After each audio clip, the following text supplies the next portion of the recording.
Very good. Good morning, everyone. Can you hear me this morning? Wonderful.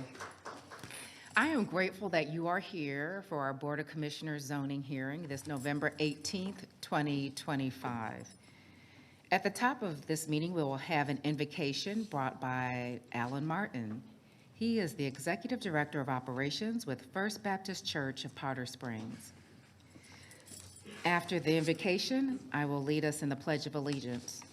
For those of you who are willing and able, please stand for our invocation and our pledge. Let us pray. Heavenly Father, we come before you today with grateful hearts, acknowledging you as the source of all wisdom, justice, and peace. Your word reminds us to seek the welfare of our community and to walk humbly with you, and so we ask your guidance for this gathering. Lord, I lift up to you the members of the Cobb County Board of Commissioners. Grant them clarity of mind, steadiness of purpose, and compassion for every resident they serve. Help them to listen well, to speak with integrity, and to lead in a way that honors the trust our community has placed in them. Father, bless this county, our neighborhoods, our schools, our first responders, our families, and those who are struggling or unseen. Teach us to love our neighbors, to pursue justice, and to work together for the common good. May your presence fill this room with peace. May your wisdom direct every decision, and may your grace remind us that we are all your creation, called to serve one another with humility and respect. We offer this prayer in the name of Jesus Christ our Lord. Amen. I pledge allegiance to the flag of the United States of America and to the republic for which it stands, one nation, under God, indivisible, with liberty and justice for all.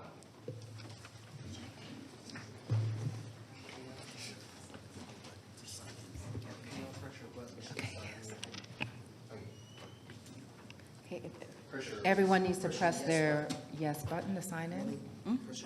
My yes button. Thank you. Now, All right, appreciate that. Before we get started with this zoning hearing, I do want to share that elections are occurring today for anyone who is in Senate District 35. I'd encourage you to vote for your candidate, and polls will be open from 7 a.m. until 7 p.m. today.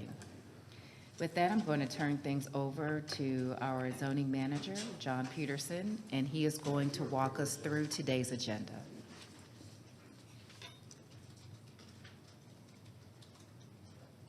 We're good? Oh, okay, thank you. And thank you, Madam Chair and Board. Okay. Today's hearing will be conducted with the following process and procedure. Each case will be called in numerical order. When the case is called, we would ask that the applicant please stand and raise their hand to show that they are in attendance. After that, we're going to call to see if there's anyone here opposed to that specific case.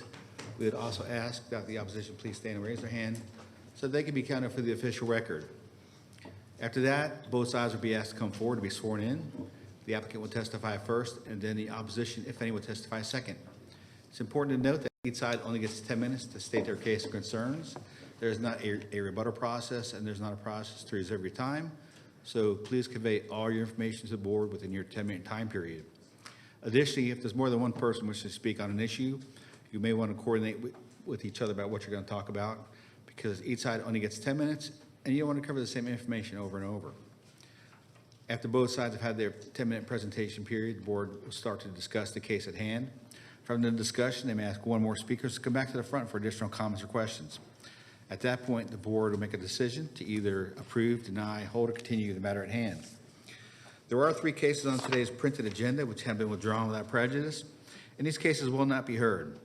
First case is rezoning case Z24 of 2025, Crawford Creek Acquisitions LLC. This case has been withdrawn without prejudice and will not be heard today. Next case is rezoning case Z29 of 2025, George A. Bueno Chiropractic LLC. This case has been withdrawn without prejudice and will not be heard today. And lastly, other business item number 56 of 2025, Raymond Fisher. This case has been withdrawn without prejudice and will not be heard today. Madam Chair and Board, I did get a request this morning to withdraw one more case. The applicant wishes to withdraw without prejudice rezoning case Z18 of 2025, Racetrack Inc. and the applicant asks this be withdrawn without prejudice. Madam Chair and Board. Okay, thank you. I'll turn it over to our district commissioner to share the motion for the withdrawal. So moved. All right, is there a second? Second. Is there any discussion? Can I just see how many people are here for this matter today? This is for the racetrack zoning. Okay, thank you for being here. This motion is for racetrack to withdraw the zoning. Thank you. Yes, just give me a moment. I'm not done. They are withdrawing the case without prejudice, which means that they can refile at any time. However, because it's November, and due to the amount of time that it takes for us to go through the zoning application process, you will not see this matter any earlier than February of next year, should they decide to apply for this rezoning again. I'm sure some of you have reached out to your district commissioner and to the applicant, but you have plenty of time to do so between now and should racetrack decide to reapply for this matter. They have representation here today. But right now, the motion on the floor is to have this case withdrawn. And again, that's without prejudice, which means they can come back at any time and refile their application for zoning, should they desire to. They may not do that. Yeah. Okay. Did our district commissioner want, I'm sorry, this is, even though there was a point of clarification, point is not a dialogue right now between us and the audience. We do have an active motion on the floor, of which there can be discussion amongst the commissioners. So I was going to defer to Commissioner Allen to see if you wanted to share anything else, and then I'll come to you, Commissioner Burrow. Not at this time. but Okay. I'll let- Commissioner Burrow. Just for the record, I would like to have a head count of the Of ones how many standing. people are here? Just for the record. Okay. Yeah. And I'm assuming all are in opposition? Yes. Yes.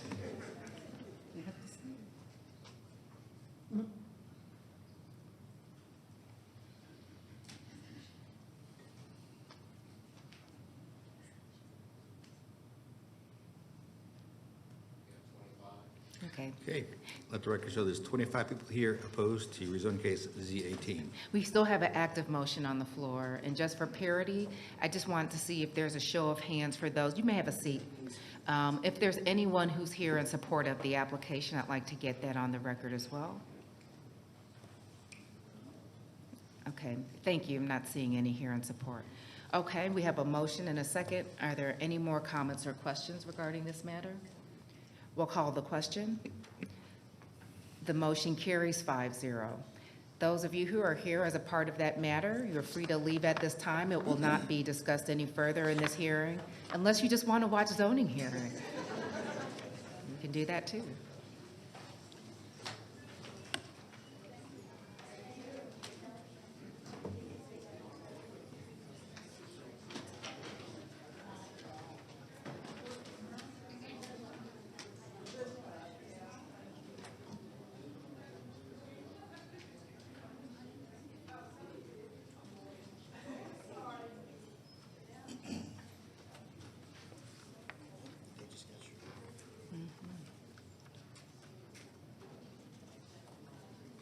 Okay, I'm just going to ask for discussion to occur in the hall. We do have to continue with our zoning hearing. Thank you all for coming.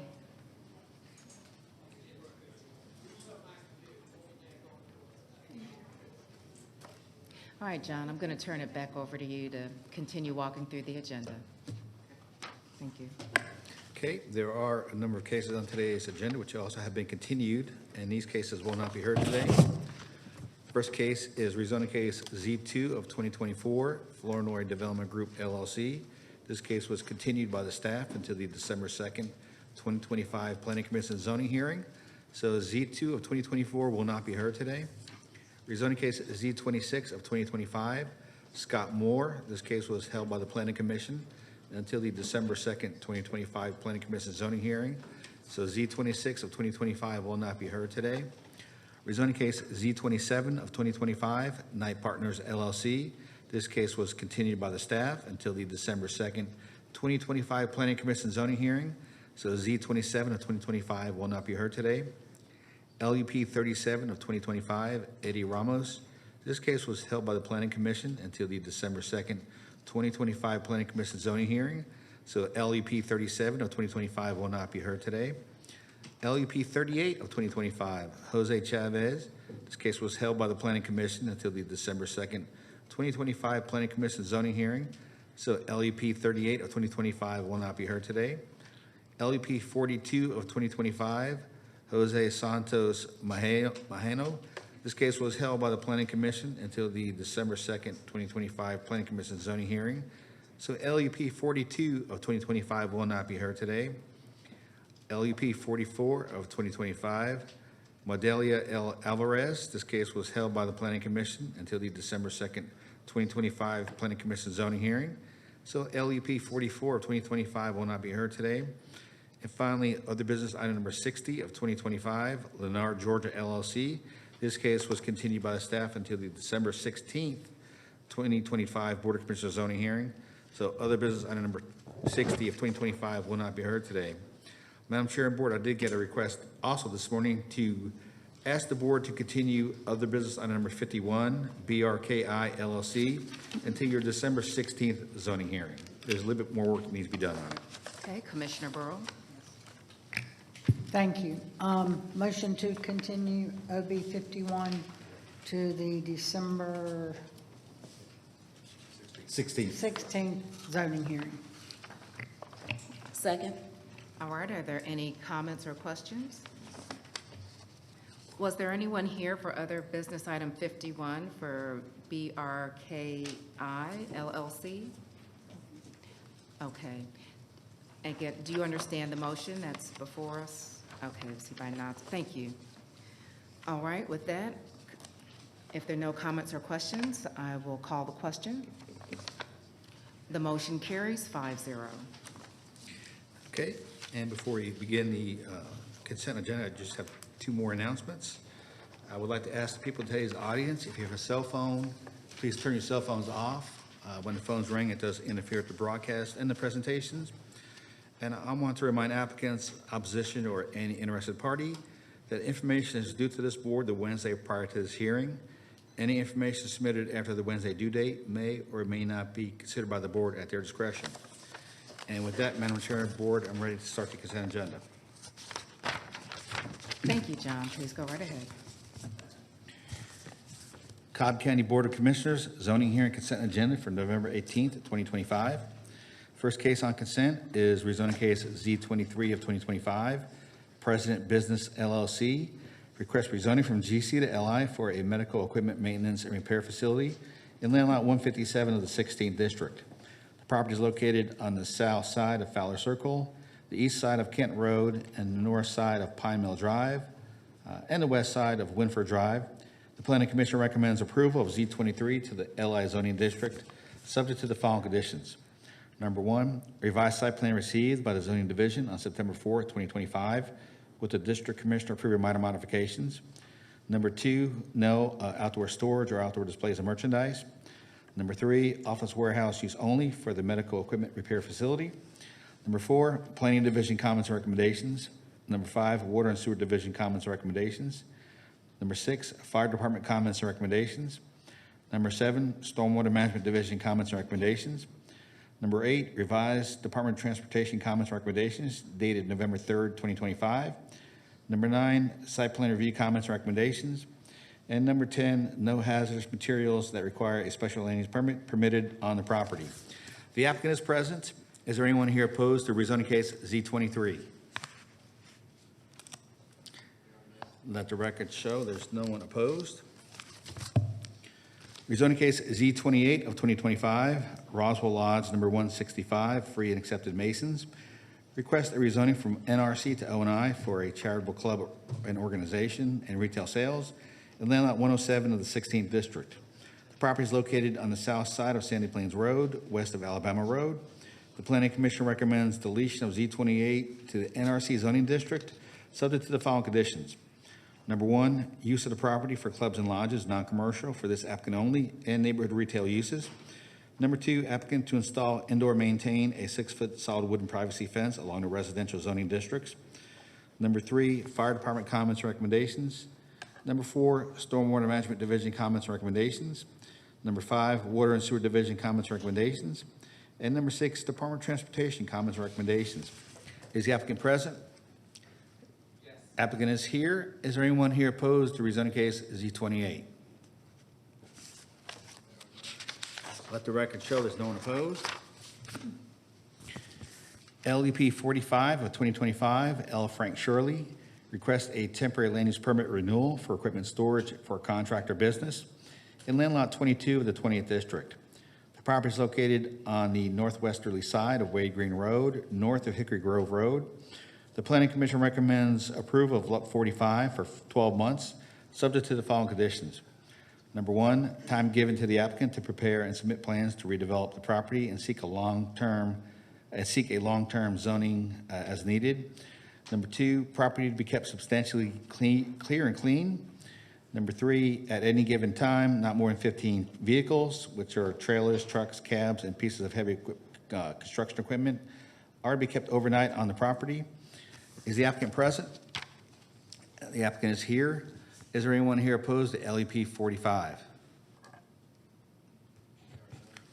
Let the record show there's no one opposed. And moving into consent cases on the consent agenda.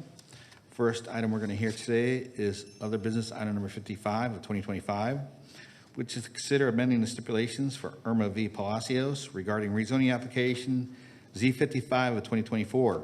The property is located on the northwest corner of South Cobb Drive and Waldrop Circle in land lots 278 and 299 of the 17th District.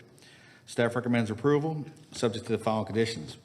Number one, stormwater management comments. Number two, Cobb DOT comments. Number three, allowance of the pavilion in front of the house. And number four, all previous stipulations to remain in effect. The applicant is here.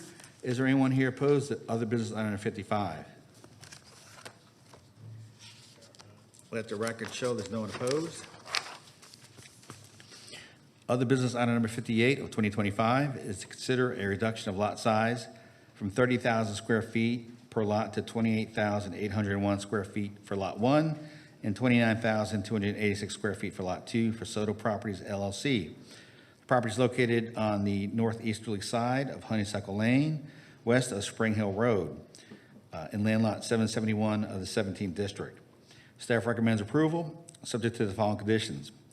Number one, lot size reductions approved as shown on this submitted site plan received October 14th, 2025. Number two, water and sewer comments. Number three, stormwater management comments. And number four, Cobb DOT comments. Is the applicant present? The applicant is here. Is there anyone here opposed to other business item number 58?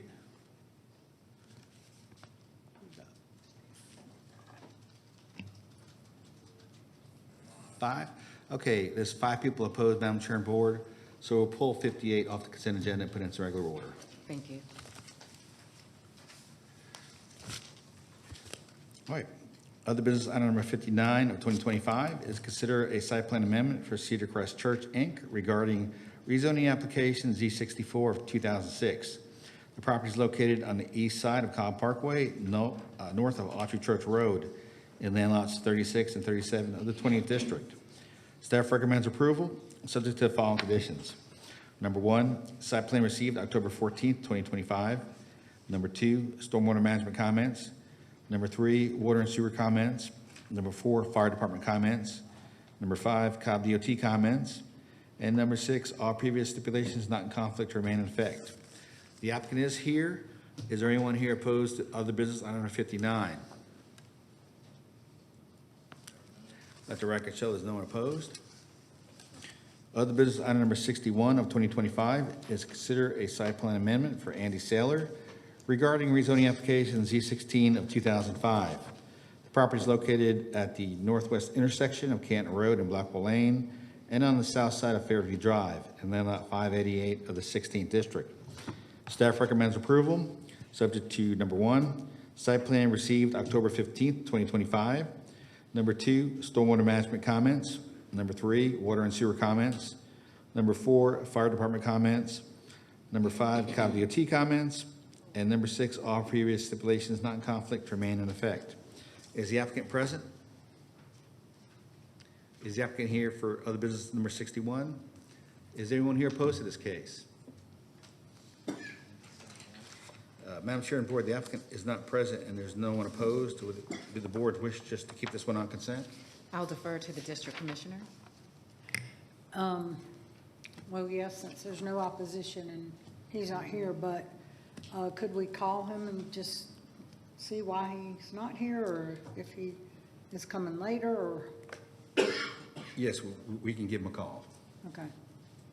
Thank you. Okay, So so in the motion. meanwhile, we'll pull it from consent. Okay. And then add it back if he, It's up to you. okay. Or we can Well, keep it on consent. I would keep it on consent, but Okay, we'll still give him a call. still Yes. try to get in touch. That's Thank okay. you. Thank you. All right, and last item on consent is other business item number 62 of 2025, which is consider a site plan amendment for CSC Properties LLC regarding application ROD1 of 2020.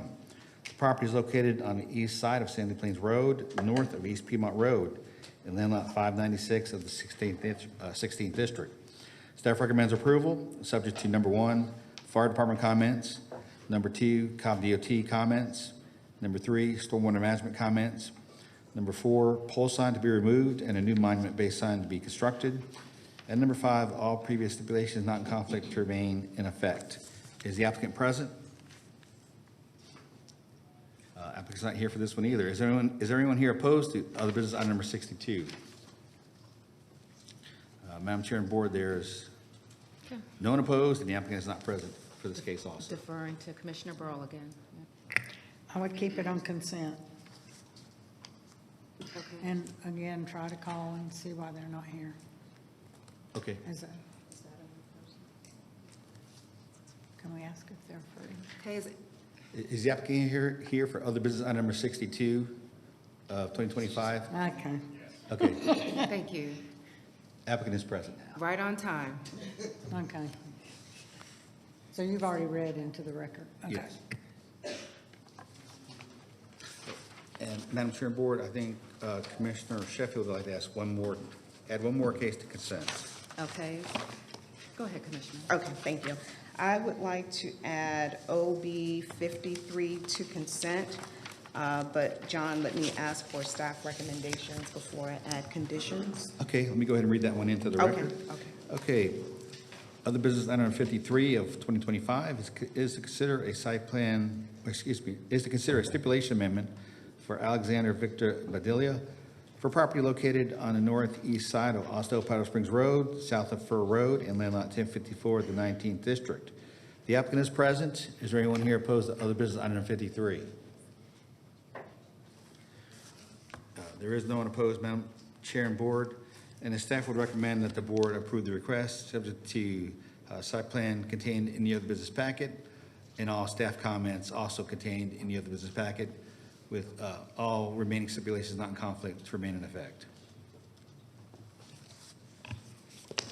Okay, and I have additional stipulations to add. To approve OB 35, 2025, to allow a landscape design and installation business for this applicant's family business only. The landscape buffer shall be reduced from the existing 40 to 15 feet along the western property line. The business shall not be open to the public. Applicant to install bins to store landscape materials. Each bin shall have a drainage system and a pitch roof to cover 2 bins. The skid steer bobcat-like equipment shall be medium in size. Allowable equipment vehicles on site are limited to 2 3,500 pickup trucks or models similar in size, 2 trailers, 10 feet and 14 feet dump trucks or models similar in size, an F-150 or model similar in size, 1 medium-sized skid steer or model similar in size, No additional equipment, vehicles, materials, or non-employee vehicles shall be stored on the property. Applicant to install a fence along the north, east, and western property line, and the fence shall include a gate along the western property line for employee and equipment vehicle access. Hours of operation are from 8 a.m. to 5 p.m. Monday through Friday. Any business signage is to be approved by the district commissioner. And finally, all other staff comments and recommendations not otherwise in conflict. Thank you, Commissioner. Is the applicant here for this item? Sir, are you amenable to those conditions that were just read into the record? Okay, thank you. Appreciate it. All right, so we'll take a motion to add that to consent. So moved. Second. All right, is there any discussion? All right, we'll go ahead and call the question. Thank you. Are there any other items to add to consent this morning? All righty, Commissioners, I move then that we approve the consent agenda as it has been revised, recognizing that we are pulling other business item 58, Sato Properties, off consent, and that we are adding other business item 53 for Alexander Badia to the consent agenda. Is there a second? Second. Is there any further discussion? We'll call the question. The motion carries 5-0. For any of our applicants who are here today and your matter was on consent, we approved those matters except for other business item 58. And we also added other business item 53 to consent. So if you're here for those matters, you are free to leave at this time. Your matter has been approved. And happy early Thanksgiving to you. Anyone else, you're welcome to stay if you'd like to watch a zoning hearing. All right, with that, John, I'll turn it back over to you. Okay, moving on to the agenda. First case we're going to hear today is LEP 43 of 2025. William Shellman requests a temporary land use permit to allow storage of construction materials and a shipping container in land lot 779 of the 16th district. The property is located on the northwest intersection of East Lake Drive and Boyd Road, west of West Kemp Road. Is the applicant present? Yeah, the applicant is here. Is there anyone here opposed to LEP 43? Okay, let the record show there's no one opposed. Would the applicant please come forward to be sworn in to present their case?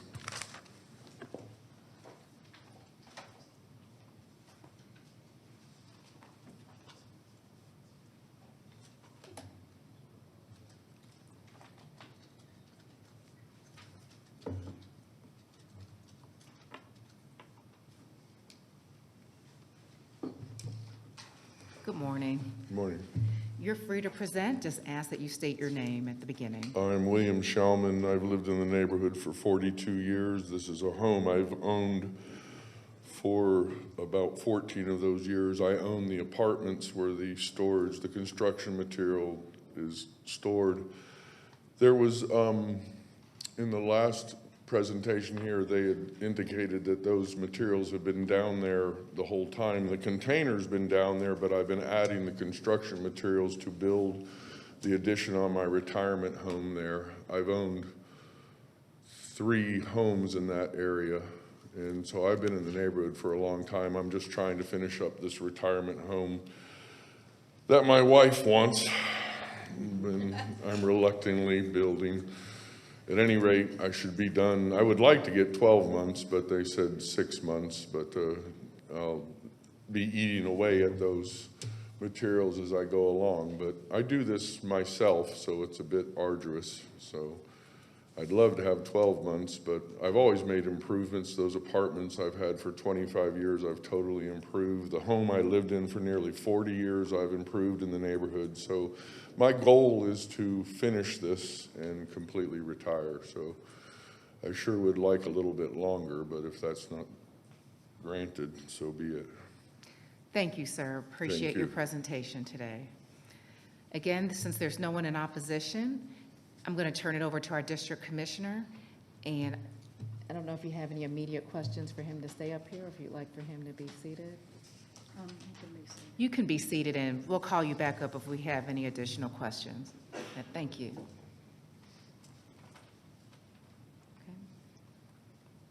Okay. Whenever you're ready.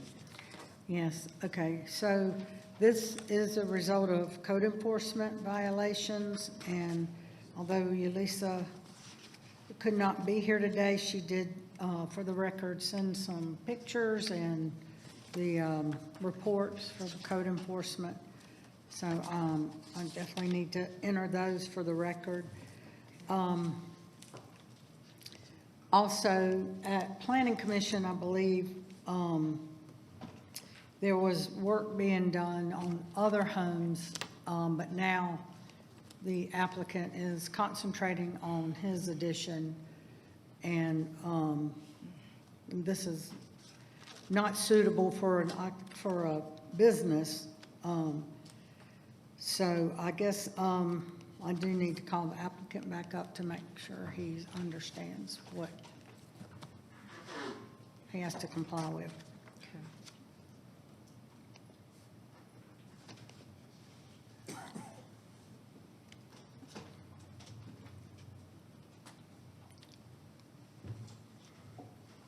Good morning, sir. Okay. Are the materials that are in your yard now just for your addition? Yes, So you're not using those to work on any other homes?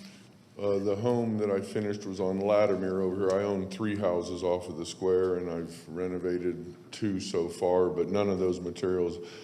I'm not gonna be doing any more, and when I'm done with this, I'm done. So, yeah, Okay. all of that is for my home. Okay, and is there anywhere they're in the yard, but also in the unit behind there, the shed? Is there anything stored in that? The container has a cabinetry and all of the appliances and some electrical, everything pertaining to the addition that's going to be built. Okay. So once you're finished, the container will be removed as well? Thank God. But that's a yes? Yes. Okay. And you're saying you're going to need a year That to would be, finish that? that would be wonderful, yeah. So it's, I know Planning Commission recommended 6 months. that's a little hard on me, yeah. It took me over a year to do this house over here off the square, so. Okay. Well, as long as you're only working on your house and those materials are going into your house that you own at this location, at this address, Yes, it's contiguous to that property, yes. how about we compromise at 9 months? If that's what you deem is your judgment, then I must. Well, you could come back and ask for, I would love for it to be done in 6 months and 9 months, yeah, so okay, whether, you know, I do have to deal with my wife's heart condition also, so that's a little bit, okay, so I guess I will approve it for 9 months, and then if you're still not done in 9 months, you can come back and ask for a renewal for another 6 months or whatever you need, but there's no guarantee that it will be approved. Yes, ma'am. Okay, so, is that Can what this I want start to do? or after do the I- first of the year too? Can that get the holidays out of the way, or does this have to start today? Well, that may be a year. Normally, when we approve something and have a time frame on it, it starts from the day of the approval, which would be today. So, and let me just ask John or legal, should this be denied with 9 months to come into compliance, or grant a lot for 9 months? It seems like the best way to address this is just to approve it for 9 months or 12 months or whatever the board seems is right. Okay. So is there anywhere you can store Oh, the it'll be material? used up quickly, yeah, up on the property as it progresses, it'll be moved off of there quickly. Okay, The footing's gotta go in, the foundation's gotta go in, all that'll be gone, then the floor has to go in, all of that material will be moved up there, and, okay. So I'm going to make a motion to approve for 12 months from today, excellent. and that everything has to be removed by then. Oh, yeah, yes, Okay. It's Thanksgiving. yeah, thank you. Do I have a second? Second. Okay, so that was a formal motion and a second. All right, is there any further discussion? We'll call the question. The motion carries 5-0. Thank you, sir. Thank you.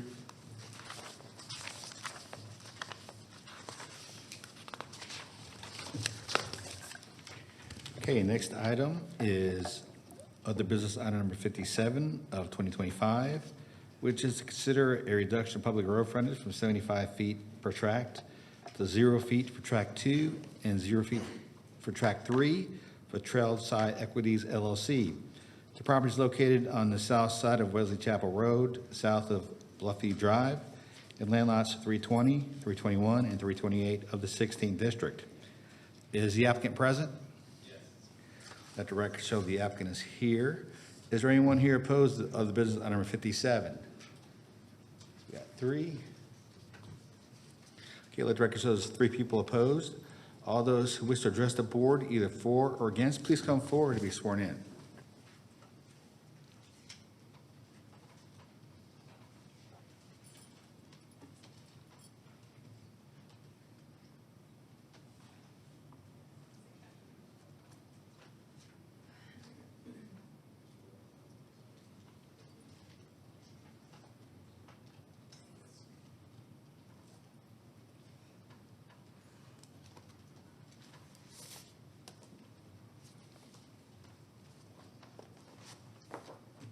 Yes, sir, you may begin when you're Okay. ready. Just please state your name for the commissioners. Okay, good morning, everyone. My name's Jordan Deeney. We are intending to purchase these properties. When we first looked into buying this property, we had thought that these were separate lots. The county mapping shows them as separate lots. They are also taxed and assessed as higher value buildable lots. Upon investigating, we learned that there is no recorded plat on file, so we are here today trying to rectify this so that these lots can officially be their own standalone buildable lots. I would also like to comment on the density, as these lots are zoned R20, but there will be 3 buildable lots across a total of 3.23 total acres here. And thank you for your time. Thank you, sir. All right, we will now hear from opposition, and I saw multiple people stand up, so just be mindful of time. You'll have 10 minutes in total to address the board. And please also state your name before you begin your comments. Hi, I'm Amy Joannou. I did send a petition over, and I've been emailing with John. I have a copy of it if it's helpful. Okay.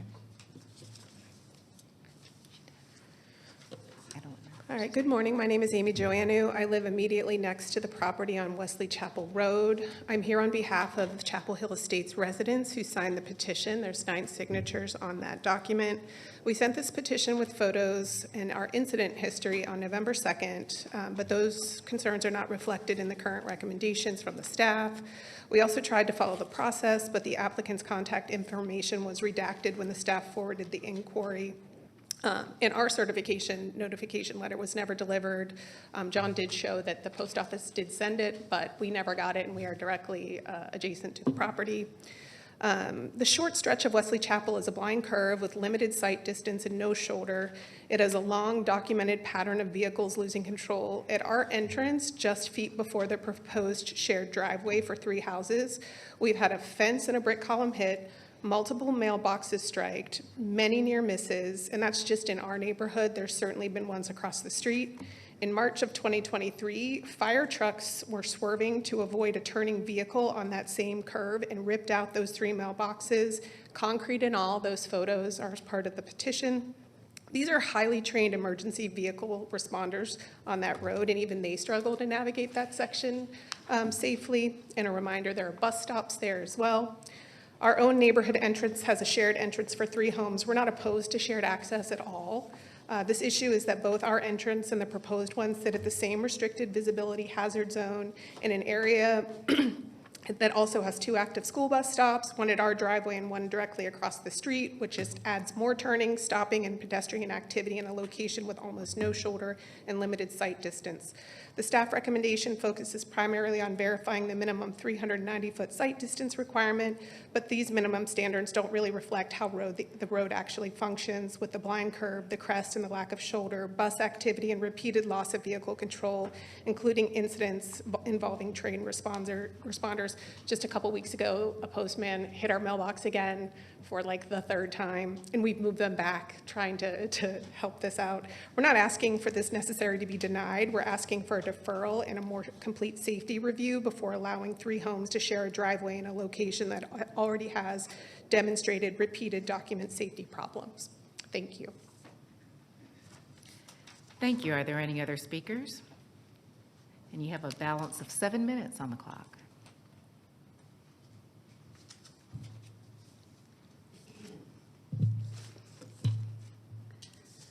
Good morning, Commissioners. My name is Melissa Hagan. I live at 3955 Rock Mill Parkway, which is adjacent to the property.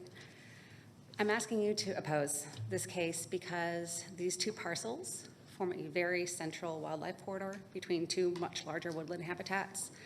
Disrupting this connection will displace the 2 herds of deer. There are foxes, coyotes, owls, hawks, bats, and a long-established murder of crows. And recently, blue herons have been on the property. Forcing these animals out of their habitat will push them into roads. As we have already talked about, this is not a great place for visibility. Having deer strikes increase in the area is not something I want to see.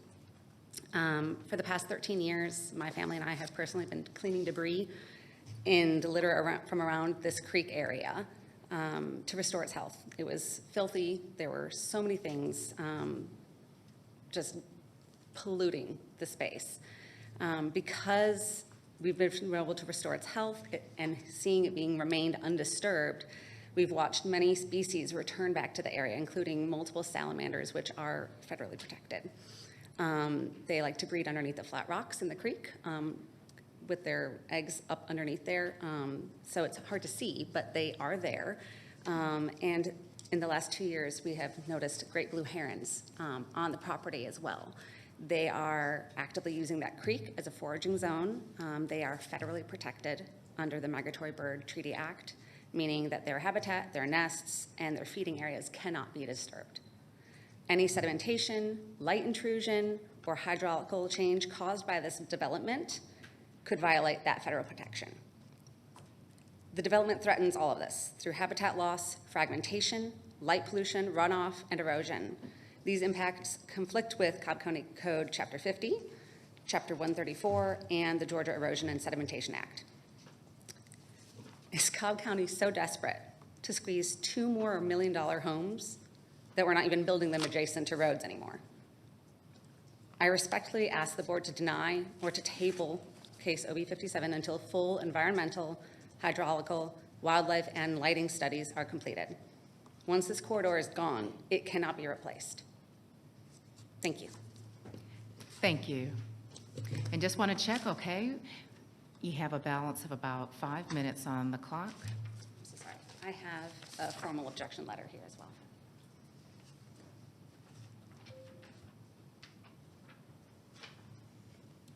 My name is David Olson. I live at 3945 Rock Mill Parkway, adjacent to the plat, which may be referred to as 020 in some of the communications that I've received. My concerns involve 3 primary things: number of proposed buildings there, which I understand are 3. In recognition of that, emergency services a viable way to actually get to those properties when there is no right-of-way, there is no driveway, there is not enough room for two vehicles to pass if you have more than one property, to get up and down that extremely steep hill on the Wesley Chapel side. It is an extreme grade. The other concerns that I have revolve surrounding the Plat 20. That is a known flood plain. That is not, that is a registered floodplain. So my understanding of that has always been that there is no building in a floodplain. So thank you very much, and I appreciate your time. Thank you, and just want to verify that there's no one else here to speak on this matter. Okay, not seeing any. John, can you let us know what staff's recommendation is?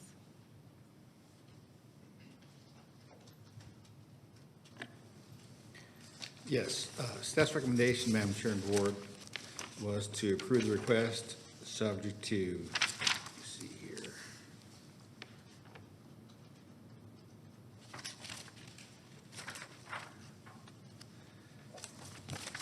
Subject to the site plan contained in the business packet, subject to Cobb DOT comments contained in the other business packet, subject to stormwater management comments contained in the other business packet, and subject to fire department comments contained in the other business packet. Thank you, John. I will defer to the district commissioner. Okay, thank you. Could I have Amy Diaz with, or who's here for DOT? Amy, yeah. Or Wilson? Sorry. I'm looking at Amy and Wilson Collins, DOT. Wilson, thank you. Has DOT reviewed the site distance and the traffic count for this area, and what this will do with two new homes? The applicant will be responsible for reviewing the site distance, taking shots. I have been formally talked with the applicant, and they appear to have site distances, but I haven't seen the documentation showing that as of date. Okay. A traffic study, is that required on this? No, Commissioner. Okay, I didn't think so, but.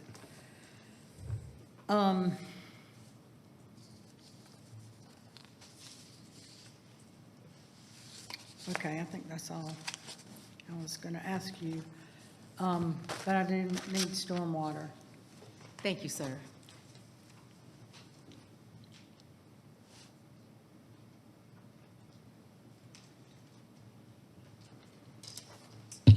Hello, Andrew Heath, Cobb Stormwater Management. Can you address the stormwater issue with adding 2 lots behind the existing home? Yes. So as you mentioned, there's one existing home that faces on Wesley Chapel Road. There will, in order to access the 2 southern lots, there will need to be a driveway, I suppose, like a common driveway to access those 2. The topography, as was mentioned, is pretty challenging. It is steep. There is floodplain at the very southern end of that most southern lot that you could see there a moment ago on the screen with a little bit of shading. The lot itself, that most southern lot, with respect to the floodplain, I heard a gentleman speak about the floodplain. The lot itself is a pretty good sized lot. It's larger than an acre. And so there's more than a half acre of the lot outside the floodplain. And we do require them to have a certain minimum amount of the lot outside the floodplain to be buildable. But it is a challenge on that lot. It does look like, although I don't want to speak for water and sewer, it does look like there is sewer available there. So that's a good thing with respect to the lots. They wouldn't have to have a septic tank system on the lots. Having a common driveway crossing the lots does add impervious area. Usually you just have a driveway that just services one house. You don't have a driveway that goes all the way across the lot to get to the next lot. So that will add impervious area to the lots. So, addressing stormwater management on the lots won't be exactly easy per se. We'll have to put our thinking caps on to see how to do that. I have requested that in my comments, though, to address our comments when they develop those two lots, assuming that it's approved. The very northernmost lot, the one that fronts on Wesley Chapel Road, when the lots are subdivided, as best I can tell, that lot is already either right at or just over its maximum impervious area. So when some sort of common driveway, that lot that faces Wesley Chapel, it has kind of a series of sort of driveways that kind of snake around on the lot. Somehow that will have to be somehow configured to provide for a common drive that can access the two southern lots. And then that portion of that driveway is likely to increase that impervious area on the lot that's facing Wesley Chapel. So that lot may require some variance unless they can remove some impervious area on that lot to bring that lot back to 35%. That's the lot that has the house on it right now that's facing that. The two most southern lots, which are the ones that would be constructed on, they're basically undeveloped now. They're entirely wooded, so they would just build, within the normal zoning limitation of 35% for those lots. So they're definitely not easy lots to develop, but there's not a lot of leftover land in the county, so everyone is trying to find every last piece of undeveloped property and to see if they can build on it. So, if it's approved, we'll work with the applicant as best we can to, to meet our guidance on that, so. So you're saying that the existing home now that faces Wesley Chapel is over the 35% impervious now? I think when I measured it, it's like 35 and a little bit, like 35.6, I think was the number that I measured. And that number would likely go up a little bit because it doesn't have that With the shared driveway. driveway yet Right. on it. So there's quite a bit of driveways and area on that parcel that could potentially be removed or somehow reconfigured and maybe bring that lot back to 35, and that might be a good approach. Okay. Anybody have any other questions for Andrew? Commissioner Gambrill? Well, and again, this just comes from experience in my district. I was surprised that water and sewer had no comments, but you said sewer is available to the site. Yes, and I don't really want to speak for them, but there is a sewer line all the way down near that bottom lot. And so because that's lower, the other lots would be above it, so it would stand to reason they should be able to access it. Right, and again, it's showing that this was potentially split before, from what the applicant said.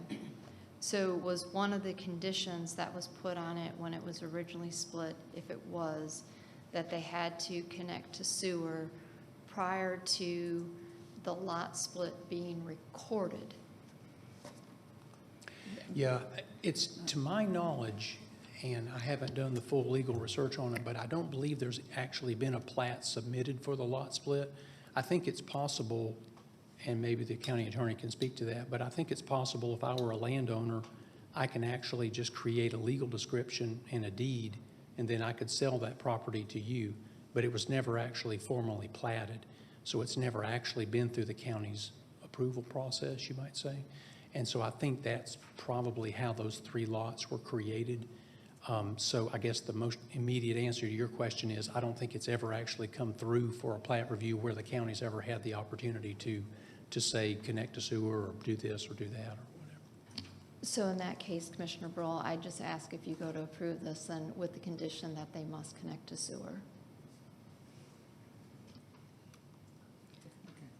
Okay. Thanks. That's all I have for Andrew.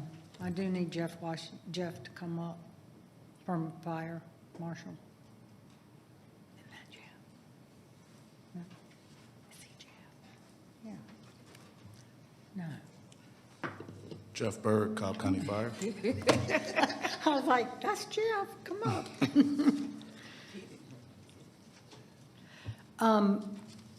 With the no road frontage, but the shared driveway all the way to this back lot, how can a fire truck turn around or access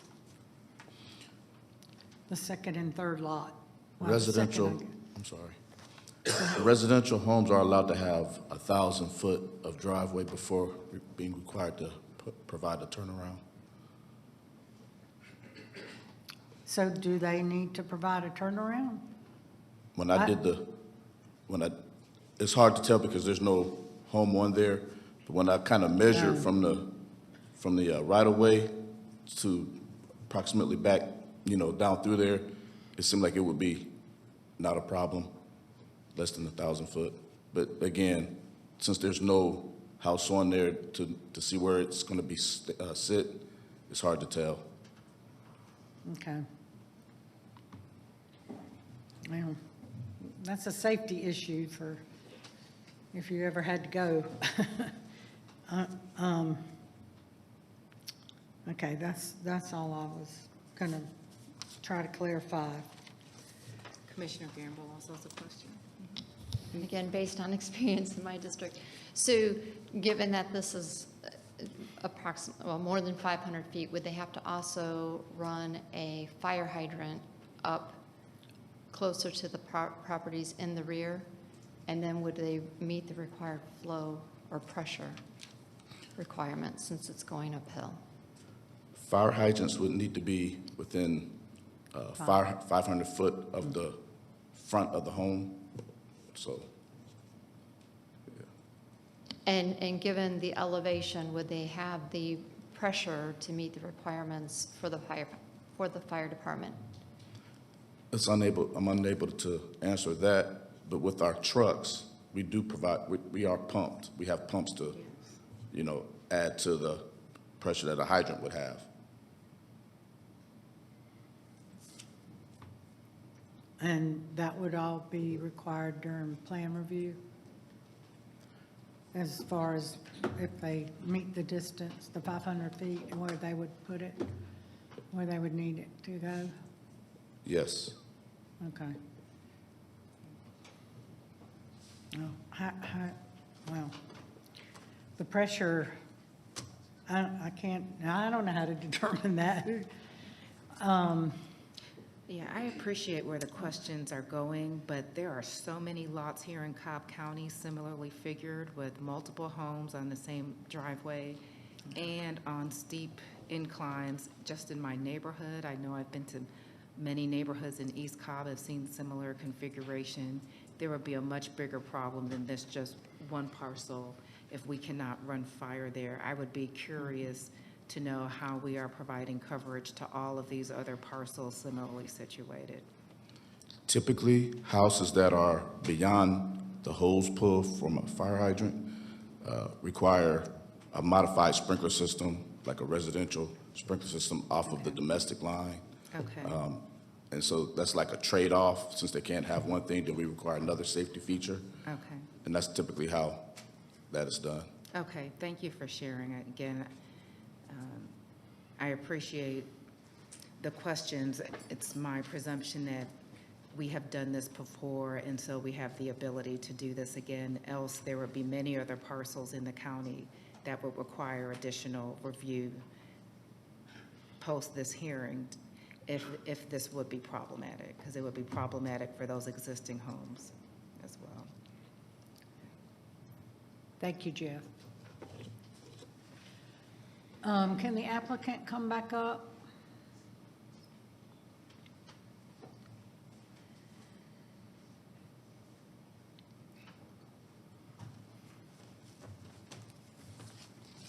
Would you mind if I answered a couple of the questions that just came up briefly? Please. Well, let me, hold on. I need you to specifically answer the questions because you've already had your presentation. So if you're just answering questions, then. It was just a couple unknowns that different members had brought up. From the opposition? No, from your guys' conversation. Oh, okay. Yeah, do that, but I have other questions too. Okay, so. yes, of course. So yeah, I just measured it. It would be about probably 600 feet for the fire hydrant. So it would be over the 500 feet. So we'd need to add that. So I just measured that real quick. And then The home location, the floodplain was mentioned, so, I mean, that home is very limited on that very back lot where that home can actually be, so, I mean, it's gotta be in that pocket, and we're probably gonna push it up as forward to the front of that line as we can. And this lot is downhill, not uphill in regards to water pressure, so I just wanted to share those couple thoughts. Thank you. Yeah. CP, can you put the site plan up? Because I can't read this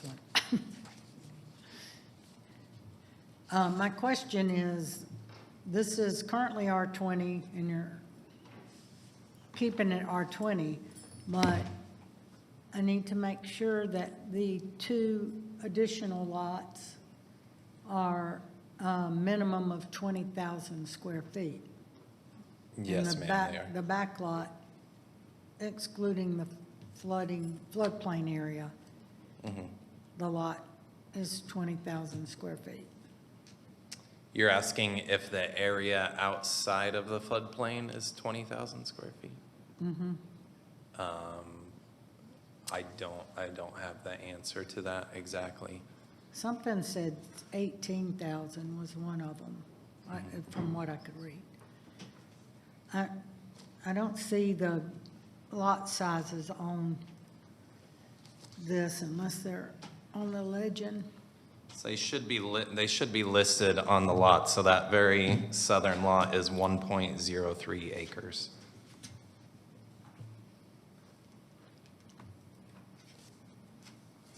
And then that central lot is 0.66 acres, sitting at just under 29,000 square feet. You said it's just under? 29,000. It's like 28,000. Okay. And then the middle one is 26,851? Or, Yes, so they're all over 20,000? correct. And what's the existing one?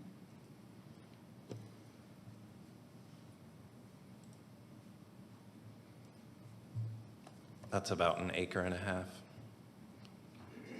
And we are open to, if it makes sense, to get this approved, to shifting these lines, if, just putting that out there. These are not, they don't have to be set in stone, it's just mostly what's reflected on GIS.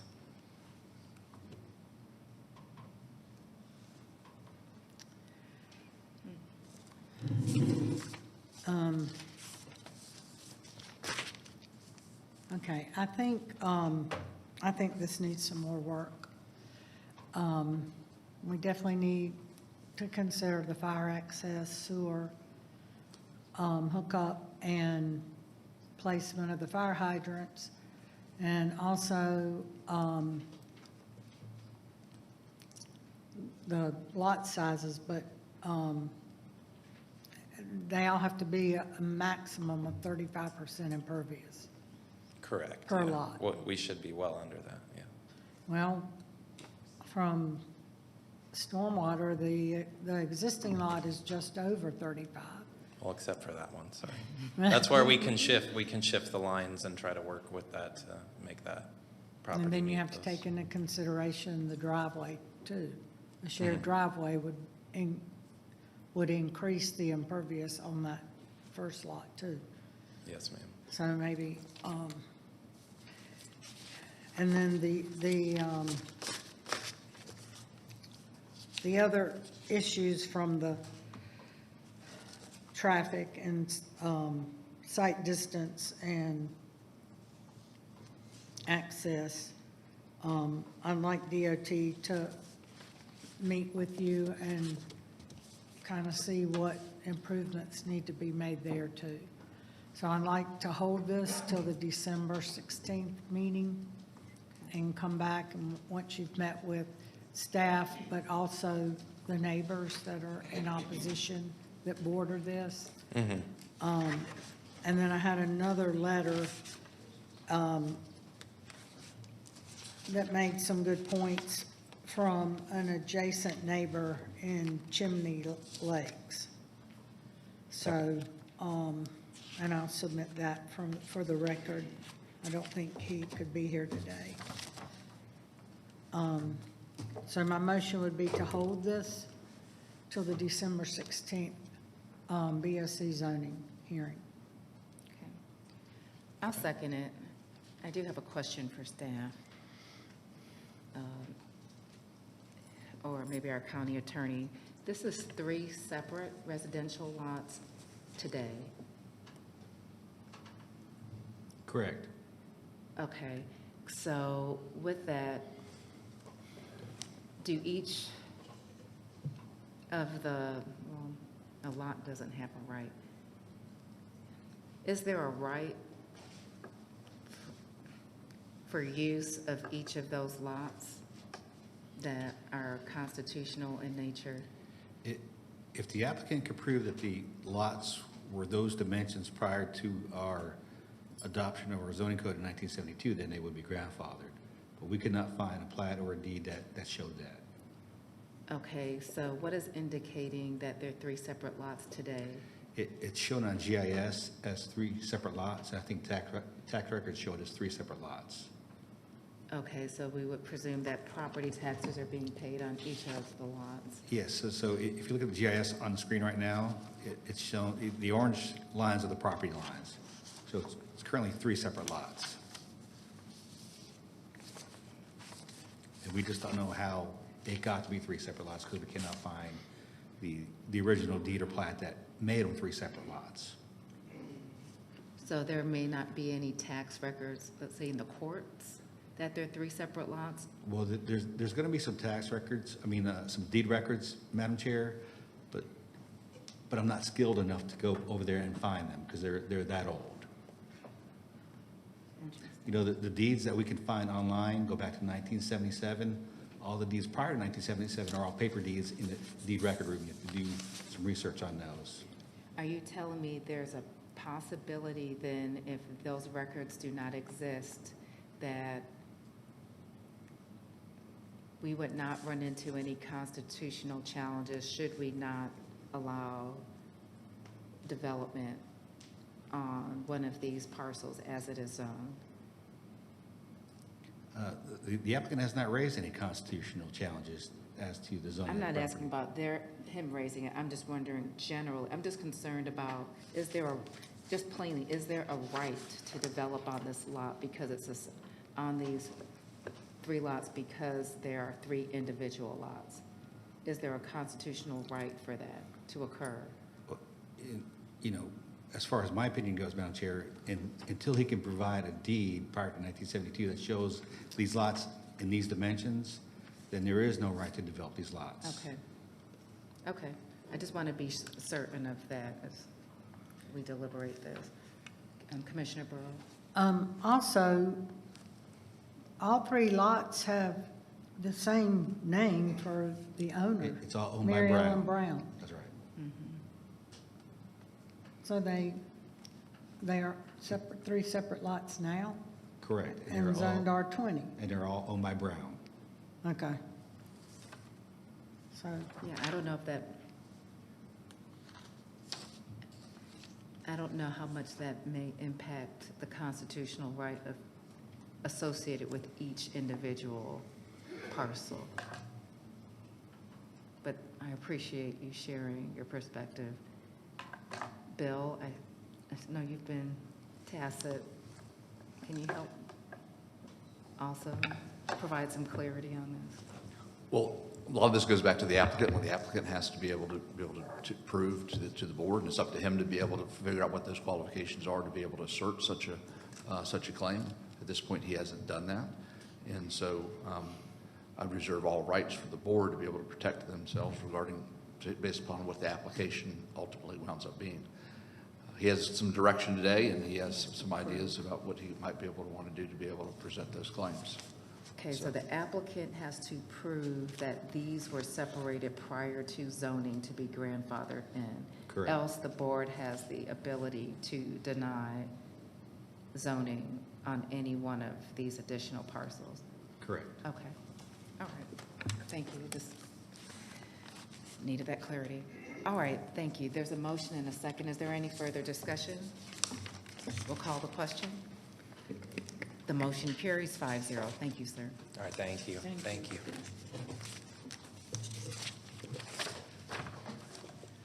Okay, the last item on today's agenda is other business item number 58 of 2025, which is to consider a reduction of lot size from 30,000 square feet to 28,801 square feet for Lot 1 and 29,286 square feet for Lot number 2, Soto Properties LLC. The property is located on the northeasterly side of Honeysuckle Lane, west of the Spring Hill Road, in land lot 771 of the 17th District. The applicant was present, and there was 5 people here opposed. All those who wish to address the board, either for or against, please come forward to be sworn in.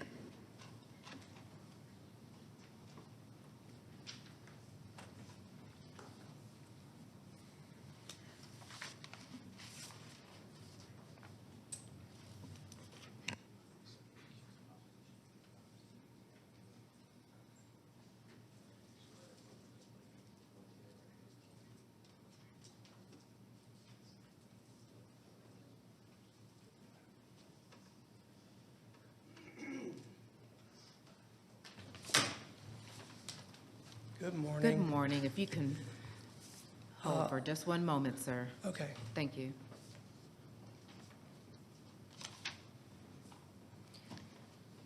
Thank you. You can begin whenever you're ready. Just state your name. Thank you. My name is David Soto, and I have to be honest, I'm a little bit surprised that there's any opposition. So, but I'll just explain the simple ask here. Okay. So this has always been 2 lots since 1960. The zoning was changed to R30 in 1972. The lots are grandfathered, but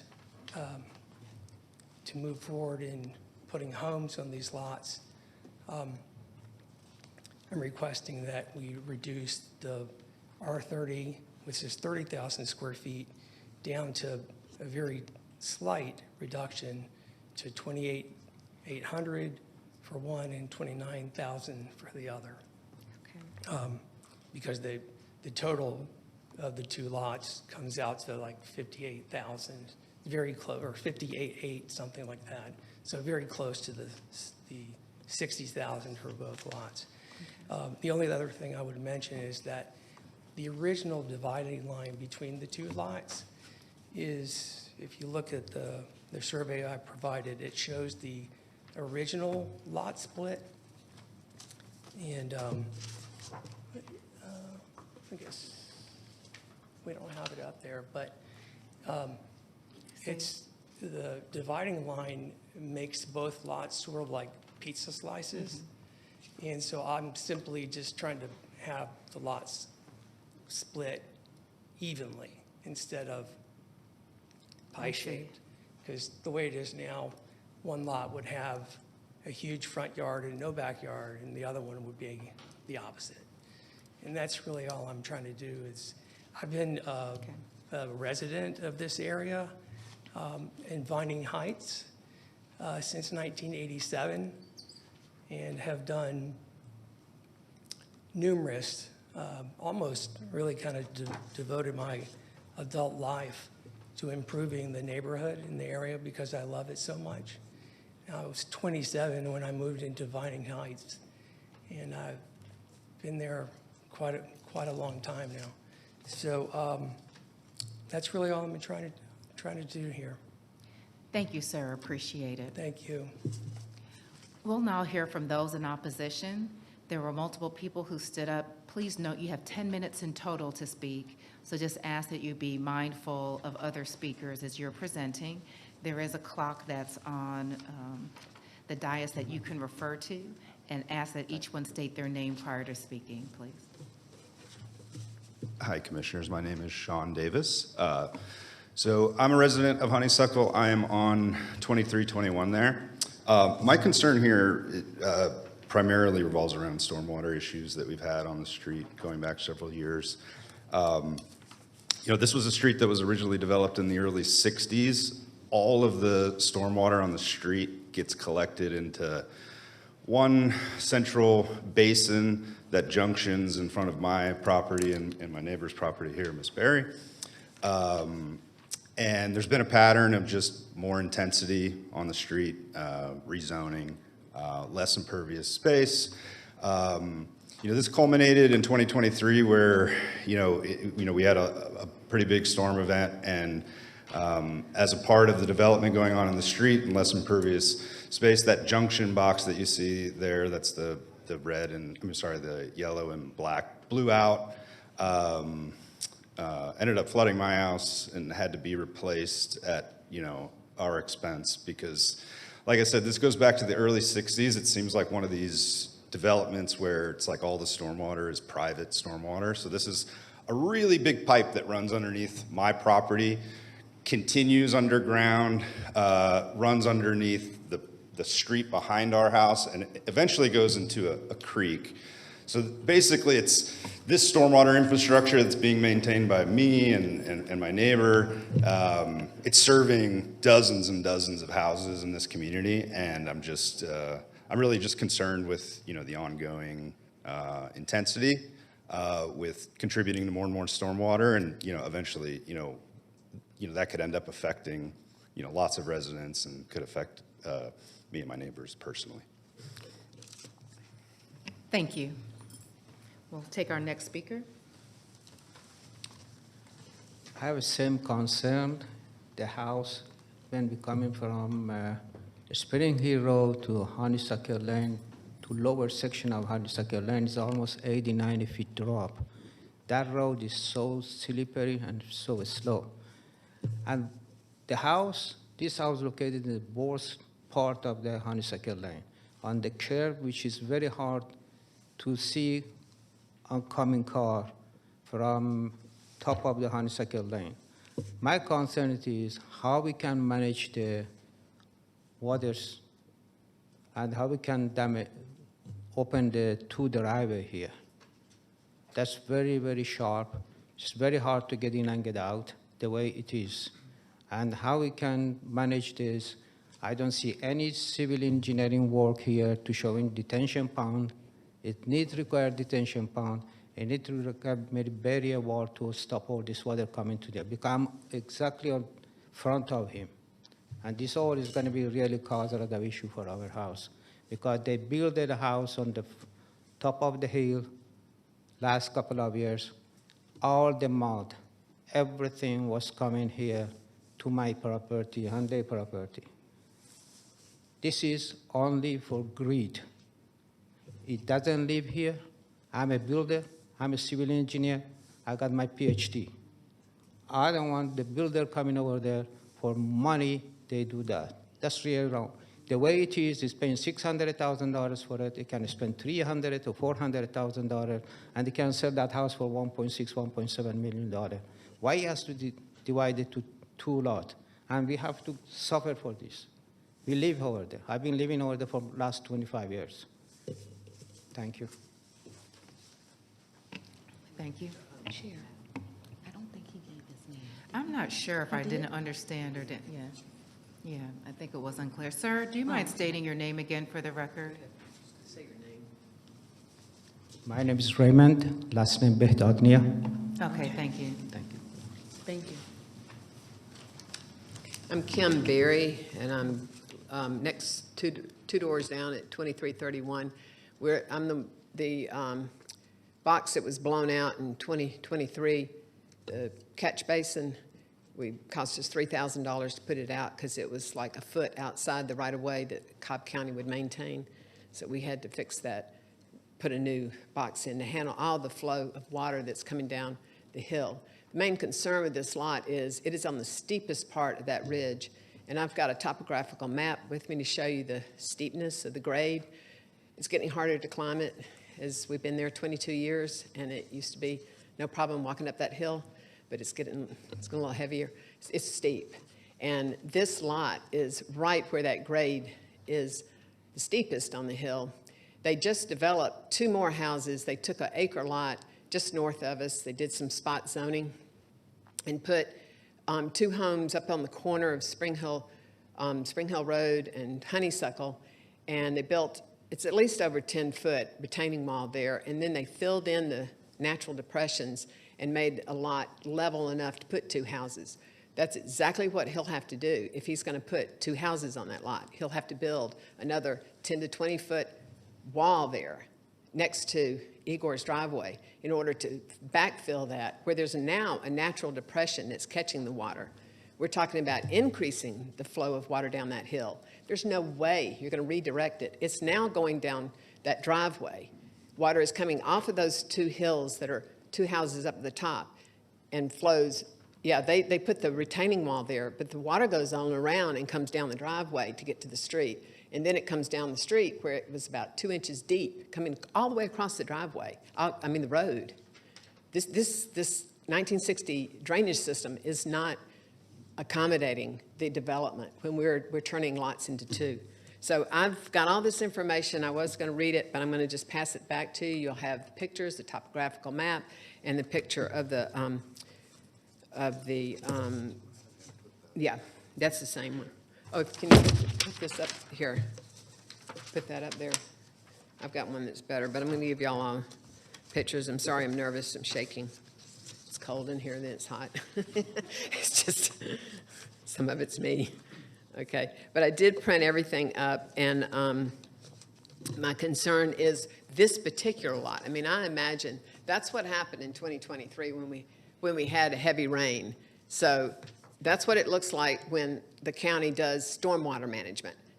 While they're building, they put up just plastic and some hay bales. That was my driveway. Yeah, the street's covered with water there on the honeysuckle all the way down. So this is one for each. I'm giving that picture to each of you and a little combination of the of my comments. So I'd like to request that the county upgrade our drainage system to accommodate the doubling of number of homes on our street. You got to realize they're splitting these lots up, and this guy has already done it once on our street. So, and he doesn't live in our particular neighborhood. He lives on the other side. Vinings Heights is not splitting their lots up. They're respecting the zoning. We're getting treated differently. Okay, thank you. Thank you. Good morning. My name is Igor Mitic, and I own property.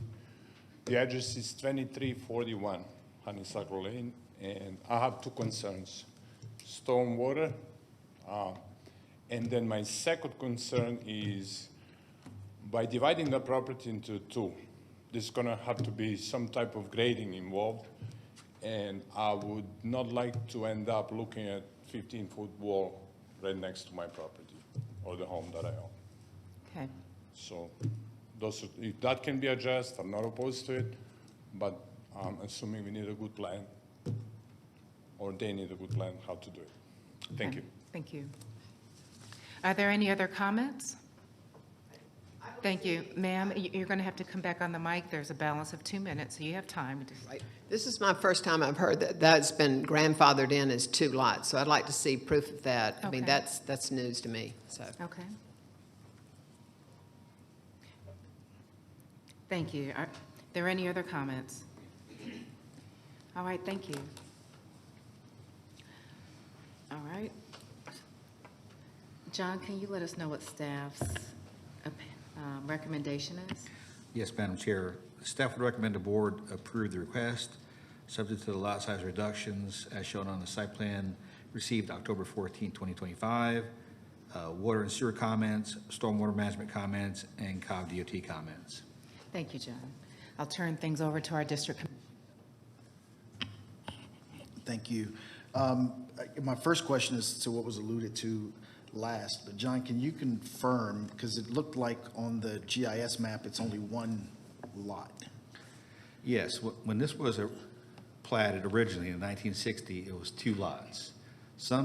Somewhere over time, it was combined into 1 lot. So they lost their grandfathering to have 2 lots, so now it's 1 lot. Okay. So now he wants to go back to having 2 lots, with a little bit different property configuration. So it's not just a reconfiguration of 2 lots, it truly is requesting a split. Correct. Of a single lot. That's right, it's currently 1 single lot. Okay. I just want a clarification on that. And can stormwater, Andrew, can you come up for a second?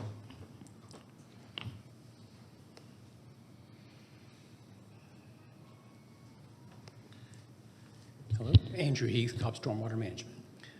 Thank you. So I see the comments that you have here. Just curious, when these recommendations were made, had you seen or were aware of the junction box issue and some of the other things that have been going on in Honeysuckle? Yes, I have some knowledge of that, and just from having looked at, about 10,000 different developments by now, you can sort of hear the screaming, when you look at it, and you can just see the topography, and the subdivision was originally developed in the 1960s. There really wasn't any thought given to stormwater management really at that time. Some of the photographs that you saw there, it's a little bit hard to see. You can kind of see on this topography here, and I can describe that, but you see how the road itself is kind of going down and sort of making kind of an S shape. And you see the big two lots there on the side. I say the big two, it used to be two, now it's combined into one lot where the applicant's property is. But as you continue on to the north from that lot, you can see how the contour lines outside the roadway, that is kind of to the north of the road, the contour lines kind of make a little kind of like a little C shape there. And that's kind of indicating that there's a separate swale that runs through those neighbors' yard that's not really on the street. So the runoff from a lot of those lots and these other two lots that are proposed to be split back into two kind of are not really making their way out to the street. They're sort of staying off on that separate swale that's going through those neighbors' front yards. And that's really what was captured in the photograph that one of the opposition members showed you, where you can actually see that water coming around in the swale there. So, and then it reunites there where the water comes under the street, and all of that water joins back into the same drainage system and continues on from there. So, of course, at this point, we can't really correct all the evils in the whole subdivision from the beginning of time. But for these two lots, what I've asked be done is, for those two lots, if they're recreated, and I will say too, also, there's an existing house and driveway on that lot right now that doesn't have any stormwater management provided for it. So when the two lots are created, that existing home and driveway, it looks like to me, is going to be demolished and it's going to be gone. And so the two lots that are going to be created there, we can actually capture the stormwater from those lots. And while we can't correct the overall watershed, we can at least control what's coming from those two lots and at least make a dent in what the neighbors are seeing. And so that should be a little bit of a benefit downstream. And so I've tried to capture that in my comments, if the board approves that. And so hopefully we can do that, and that will be at least some benefit for the neighbors downstream to provide at least some management of some of that drainage area, which, whether that property is developed or not, that runoff is still going to continue right where it's going now, whether we control it better or whether we just walk away and let it stay as it is. So. Okay. No, thank you for your comments. Does anyone else have any questions? Andrew? Okay, thank you.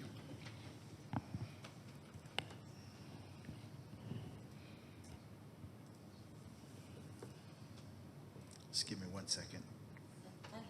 Go ahead. Chair, I have a quick question for John.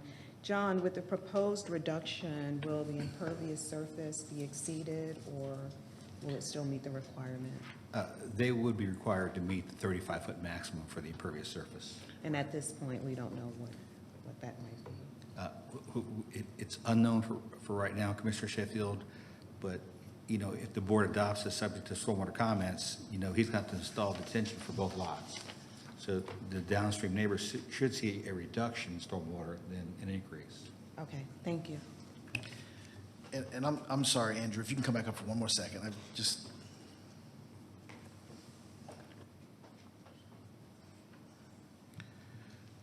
On one of your comments, the first comment, you talked about channel protection and detention. Where would that detention be on this property? Because the lot is situated now kind of with a valley, you might say, kind of there near the center, and because probably the way those lots are going to be configured, the water from those lots, when they're developed, there's kind of the golden rule in stormwater management is when it's developed, you need to release that water where it's currently going now, so you don't create a new point somewhere else, release point somewhere else. So most likely, that detention for each lot is probably going to be somewhere kind of there in that front area of the lot, kind of where that existing valley is, so that each system can sort of outlet back into that same sort of swale where it's going now and let the water go, although let it go at a reduced rate. So that's probably going to be, if you can sort of see where that little swale is, it's probably going to be right in that region. And to that end, kind of in that same region, although their site plan doesn't show the walls, and I know you didn't ask this, but one of the members spoke in opposition was talking about maybe walls and that they didn't want to have walls there. They could think about maybe like terracing the walls, so you had a shorter wall with like some landscaping in between and then another wall if you wanted to do that, rather than just have a sheer straight wall. So that might be another option that we would have to work in there together. So when they develop the site plan, honestly, we would have to try to wrangle with that, with where the house is going to be, and try to figure out the best shape and position of that so that it can, so that the detention system can work, but basically it's going to have to outlet into that same swale. Okay, thank you. Hold on, I think you have one more. I have a question. So is the stormwater conveyance system that we saw on the one screenshot, and I know the one property owner said that they were responsible for replacing the box, is that a public or is that a private stormwater system? That would be for these lots? So the existing, can we go back to that screen? It's the one similar to this? That one, CP? It was the image Mr. Davis showed. Yep.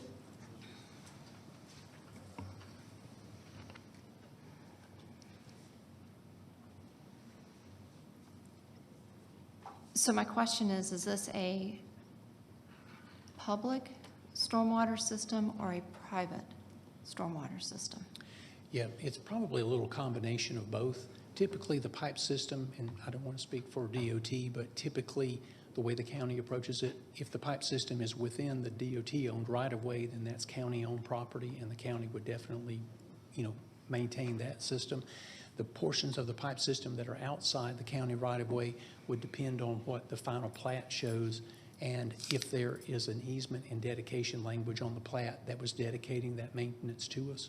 And if there is dedication language and an easement along it, then we would maintain it. If there's not, then, and it hasn't been dedicated to the county, then we assume that it was not ours to maintain, that is the county's to maintain, and that it would be private.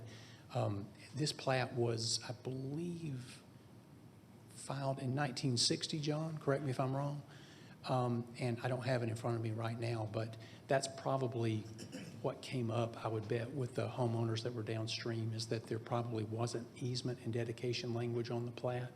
And so it was probably determined that it wasn't a system that had been dedicated to the county for maintenance. Thank you for that explanation, but this is where I struggle, because essentially we are considering this a private infrastructure. And we are now granting another property owner the right to use a private infrastructure. And again, I cannot see any homeowner going and installing a pipe to help move stormwater. So I know things happen, but I really struggle with the fact that, as they said, we keep increasing density, we keep increasing the number of homes, which increases the runoff, even though we have detention. And we know from personal experience, yeah, they put in detention ponds, and from personal experience, the water runs around it. So I know the county tries to mitigate it, but I also know if it's not developed correctly, it fails. So when does it become the county's responsibility for us to sit here and continually add additional homes that is going to impact private infrastructure? We're essentially giving this property owner permission to do something more, but not making them seek permission from this property owner that's going to be responsible for maintaining the infrastructure. I struggle with this, and that's why I also struggle with the other considerations we have this week. But again, they already had to pay to have that box replaced. And we know that that we know that homeowner didn't intentionally put that box in there. We know that homeowner did not intentionally run the pipe. So we keep putting density on, we keep increasing stormwater. Who is going to be responsible besides the property owner who never gave permission for these others to use this pipe? When are we going to start requiring the developer to increase the capacity and the ability to move the water as well? No, I think that question is for the board to determine. If we want to ensure that development only runs into public, infrastructure, it's on us to put in that infrastructure. I mean, right now, the way the topography is of the county and the way the development is, water may go into public infrastructure, into the right-of-way, and it may not. And I think that's why when we do have zonings, there's consideration for detention and stormwater on that lot, because without it, these issues already exist. So we're trying to make better, not saying we can eradicate all the issues, we're just trying to improve it through development, which is why often in zoning cases, there is consideration for detention that will help to offset challenges in an area. But we would have to go back to the beginning of time prior to this development to be able to eradicate those issues, which we know are not reasonable. What the board does have the possibility to do is to consider things like impact fees.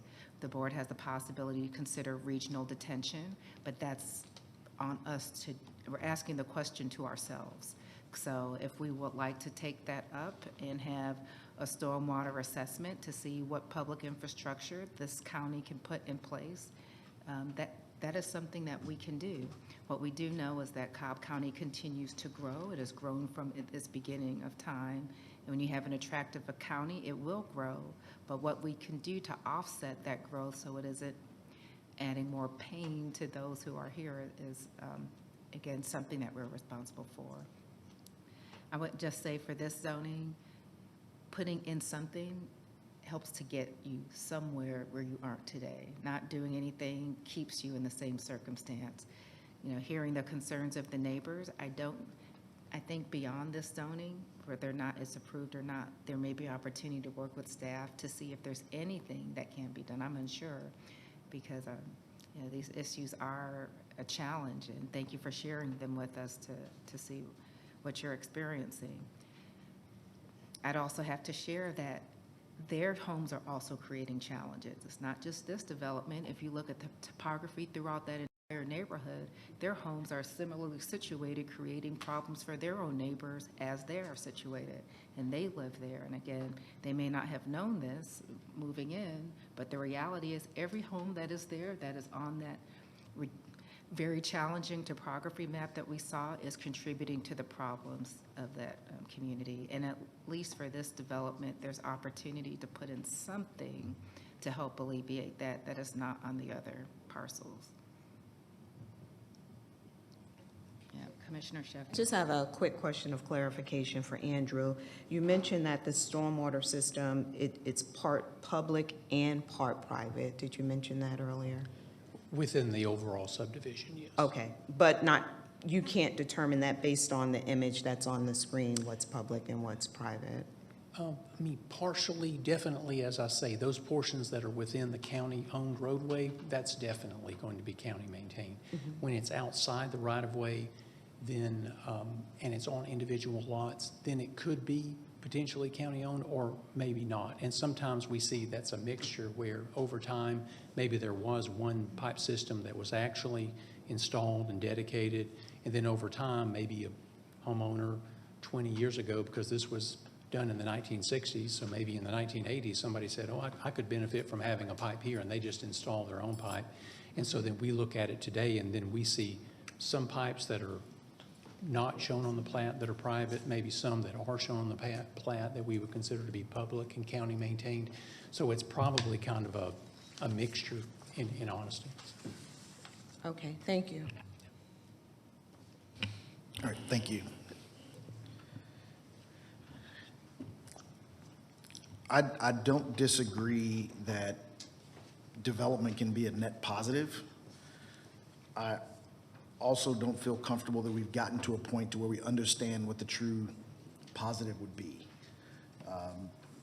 So I'd like to hold, to give opportunity to continue to work with Stormwater and the developer and the community on what we can come up with that's a little bit more concrete of what the wall and the detention system would look like, and bring this back. I'm not sure with the holidays and what we got, if December is going to be enough time to work through that, and we don't meet in January.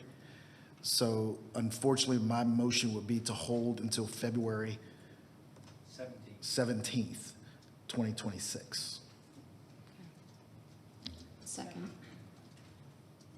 All right, is there any further discussion? Call the question. The motion carries 5-0. Thank you. That's it. Okay, thanks. Happy Thanksgiving, everyone. Thank you for being here. We know this is a tough day for everyone, but appreciate you coming out and being a part of our zoning hearing. Our meeting is now adjourned, and we hope that all of you have a wonderful Thanksgiving.